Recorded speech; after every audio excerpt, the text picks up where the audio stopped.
Ahoy! The whole story surrounding the day before just got even crazier. After the very much failed launch, I did not expect to ever make another video about the game, but the announcement today is absolutely worth talking about. So first, the developer, Fntastic, posted on Twitter. Today, we announced the closure of Fntastic Studio. Unfortunately, the day before has failed financially, and we lack the funds to continue. All income received is being used to pay off debts to our partners.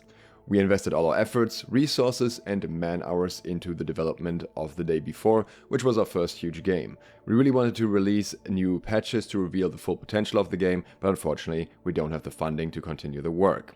Now, I strongly question this part already because the game does not at all feel like there have been a lot of resources, efforts and man-hours invested into it. It feels like it's very sloppily put together in a relatively short amount of time to have something to deliver that is very different from the product that was promised.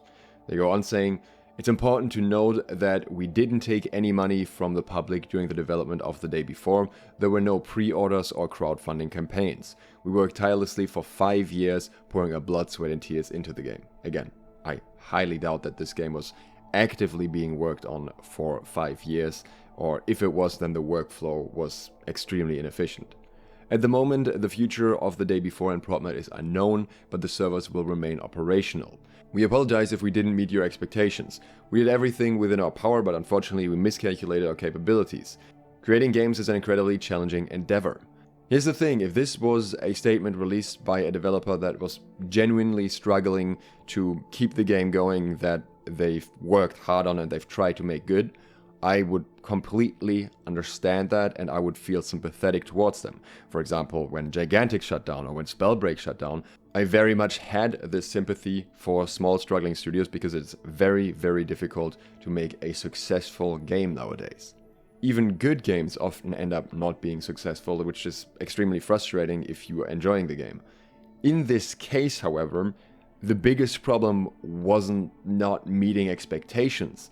It was that they never had any intention to meet expectations in the first place and just blatantly lied about what the game is and what we can expect from the game and what we can see in the game, as opposed to what the game actually was. It is just fundamentally a different genre from what we were promised, so of course people are not going to be happy with the result. There also clearly wasn't any proper testing done on this game. If you can run around in a game for 20 minutes and it's a zombie game and you don't find a single zombie, that is not something that is just a small issue. That's just something that means you've completely missed the mark on the game you were aiming to design. They're ending this by thanking everyone who supported them for these difficult years and said it's a fantastic journey for the past 8 years. A list of their releases, and that's it. Which of course comes with an immediate concern regarding the idea behind changing things here. Because if it wasn't sketchy before, it's definitely getting sketchy now. Twitter user Design Gears found this change on Steam with the developer name changing from Fntastic to 8 points. This changeover is currently not visible for the day before yet, and it's specifically only for the Wild 8 that the developer has been changed here. And the Wild 8 is now the only game listed on Steam with 8 points as a developer. Another Twitter user, Heatstorm, pointed out that 8 points was an indie studio based out of Yakutia in Russia, which is the very location Mytona was founded and where the Ryozombaku guy is from. Ryozombaku being one of the devs for the day before. At the same time, keep in mind that the official statement from Fntastic does not mention anything about the future of the Wild 8. So a massive question mark here in terms of what will happen to this game, if that will be supported at all, or if this new rebranded thing maybe means that this is under a different studio now because maybe one of the guys wants to keep running it, or if this is just a way for them to be able to silently shut it down, which seems more likely to me. And of course, all of this also comes with a question of refunds.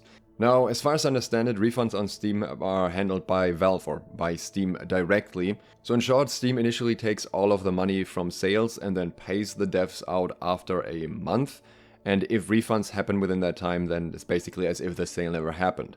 So in this case, most people that use the normal Steam refund should be able to get their game refunded, because it shouldn't be up to the developer to choose if you get a refund, but rather Valve, who will very likely give you a refund because they don't want to catch a bad rep for not refunding a bad game that they really had nothing to do with other than being the platform to sell it.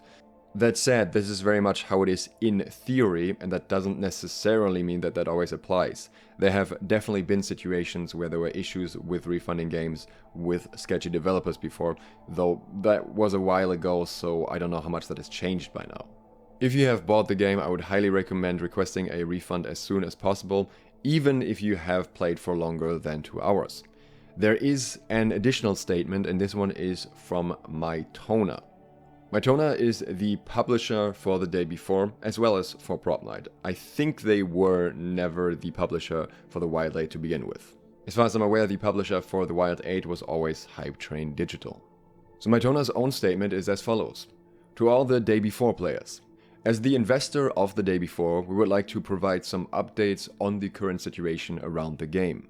We are sorry for the fact that the game didn't meet the expectations of the majority of players. Today we will work with Steam to open refunds for any players who choose to make a refund. We are in contact with Fntastic regarding the future of the game. First of all, the statement is hilariously short. They have 5 sentences in here and made every single one a separate paragraph to make it look a little bit longer because they really just didn't have much to say about it, which is pretty funny in itself. But on the topic of the refund here, it does sound like you are able to potentially get a refund even if you have played longer, because they're saying they want to open refunds for any players who choose to make a refund and not just the ones that have played under 2 hours. Now, of course, as with any other statement here, I would be extremely skeptical about this being the case in the end. But then again, it seems like Mytona seems to want to disconnect from the whole Fntastic situation very quickly. Also, based on the fact that they made a very brief statement, basically being like, you know, we didn't have much to do with this. We're just going to quickly say sorry and saying we're going to refund and that's all. So you could see them wanting to avoid more brand reputation damage and actually go through with all the refunds. Now, there could be a lesson to be learned here about not lying about what your game is and actually delivering on your promises, but I don't think Fntastic ever cared, because if they cared even in the slightest, the game wouldn't have released in this state.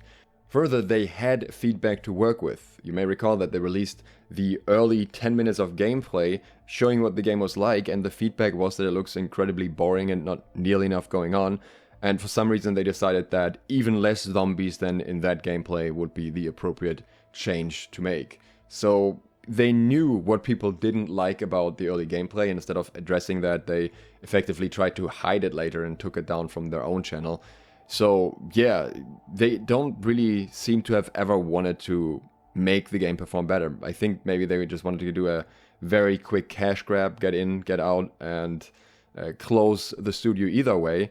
What I'm not sure about is if this was in any way profitable for them at all, because they kind of shut down before they got their first paycheck here, and I don't think there will be much money coming out of the day before at the end of the day if everyone is going through with refunds. But it's hard to say with things like this in the game industry. Maybe they had some contractual obligation to release the game at a certain point, so they just released it in whatever terrible state it was in, just to get out of that contract. Sometimes it is beneficial for studios to shut down and go into bankruptcy and whatnot. There are various business tricks that may or may not have been used here that may explain this to some degree, but we will probably never know the full picture. I, for one, am definitely not going to miss the game, considering how many actually good games came out recently. And if you're interested in hearing more about those games instead, consider subscribing and clicking the bell. We'll talk about that in the next days. Thanks to all of my patrons for supporting this video, and thank you for watching. SLOTH out.